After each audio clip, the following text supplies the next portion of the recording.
Bueno, sabédelo ben, porque cantas veces imos camiñando pola rúa, mirando no móvil, e non nos damos de conta do que está pasando ao noso redor.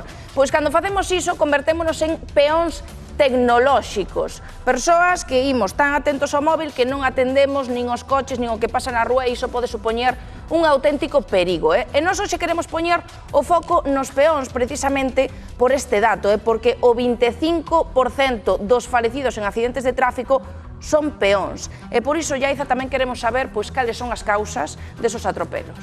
Se poñemos o foco nos peóns, as causas máis habituais en Galicia son, por un lado, a irrupción na calzada, é dicir, directamente botámonos a estrada sen mirar moitas veces por sitios indebidos. E por outro, as distraccións tamén, o que dicía Rocío, iso de andar co teléfono distraídos. Pero pola contra, se poñemos o foco nos conductores, as causas máis habituais son, por un lado, as infraccións das normas de circulación.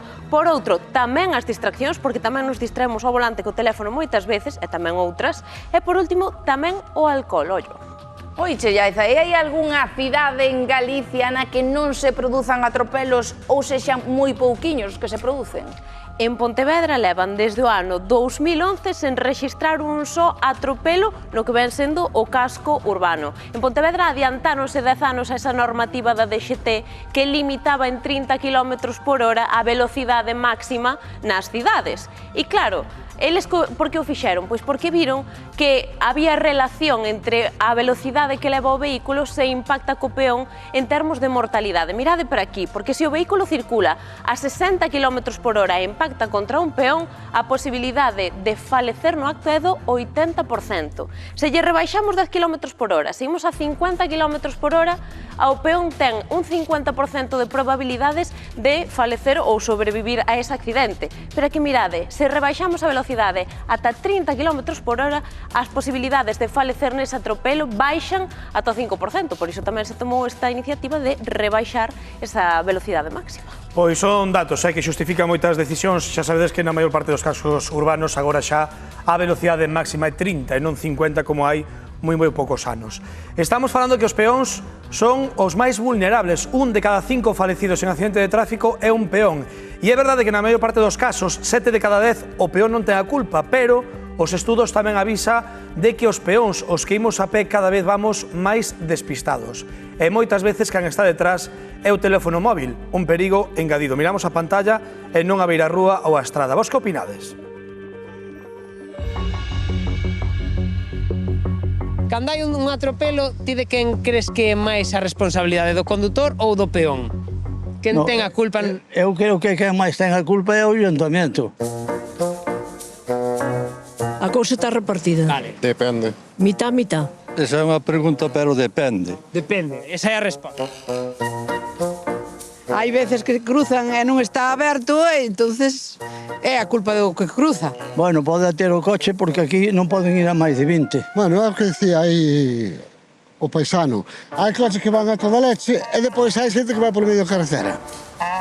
Peregrinos, estamos en medio de la carretera, ¿eh? Vamos a apartarnos. Nos atropellan nosotros al final. Sí. Quen ten máis a responsabilidade, o condutor ou o peón? Espera un momentinho. O peatón non sempre facemos as cousas ben. Pero si te pasas un semáforo en rojo, te lo estás buscando. Hombre, se non pasa de peatóns, que a responsabilidade é do condutor. Eu penso que o condutor. Hai peatones algo irresponsables? Sí. ¿Habéis cruzado por donde no debéis? Ahora mismo.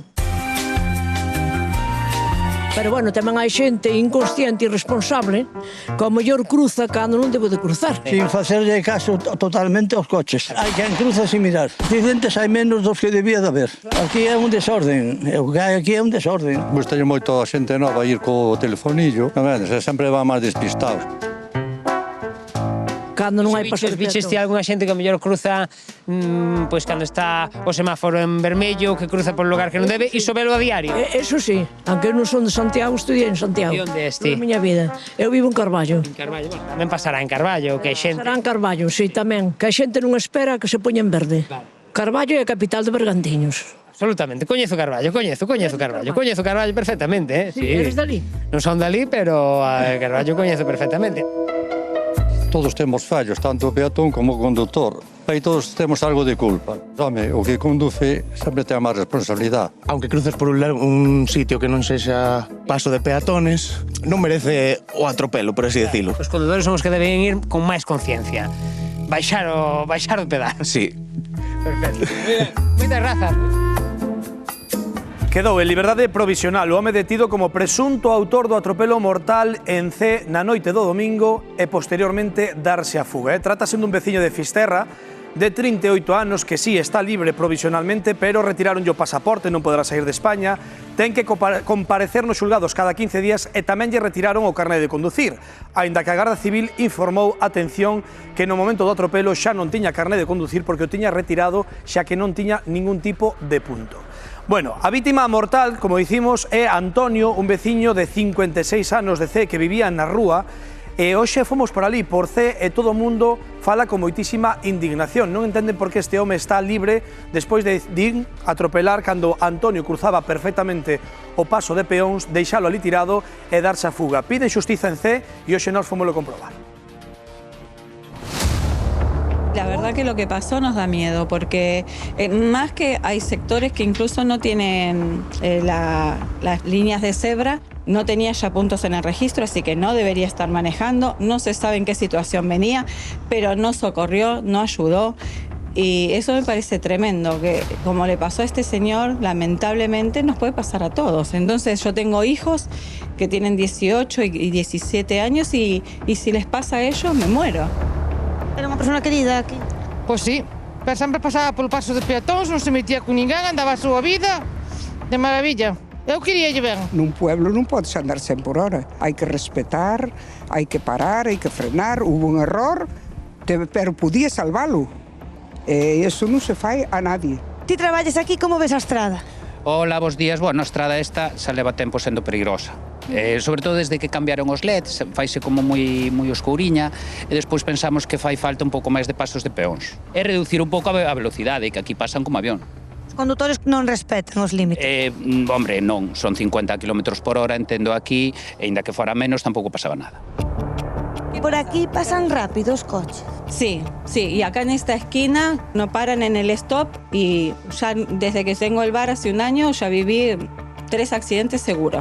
Aquí hai unha reta, porque estamos a uns metros onde pasou o accidente, unha reta que ten varios puntos, por así decirlo, susceptibles. Sí, porque la curva genera que de allá no haya visión. Entonces te asomas, parece que no pasa nada y te vienen muy rápido. Eu cruzo moitísimas veces. E nunca lle pasou nada? No, o que hai que ter é cuidado os coches tamén ca xente, que non somos animaliños para non frenar e dicir auxilio a esta persona. E como levan no pobo que a persoa, o suposto autor do atropelo, que este en liberdade? Pois a verdad que non o vexo normal. Si as fixestes, paja. Porque o chaval está no forado e non sale, el saliu. Una persona que atropella y se da la fuga, hay que sopesar que eso es una falta muy grave. De verdad que nos dou moita pena. Nos dou moita pena porque é un ser humano. Podía ser el como eu, ou como un fillo, ou como un neto. Non se pode andar a esas velocidades que andan. O mínimo que había que frenar e poder auxiliar, porque eso non é de seres humanos.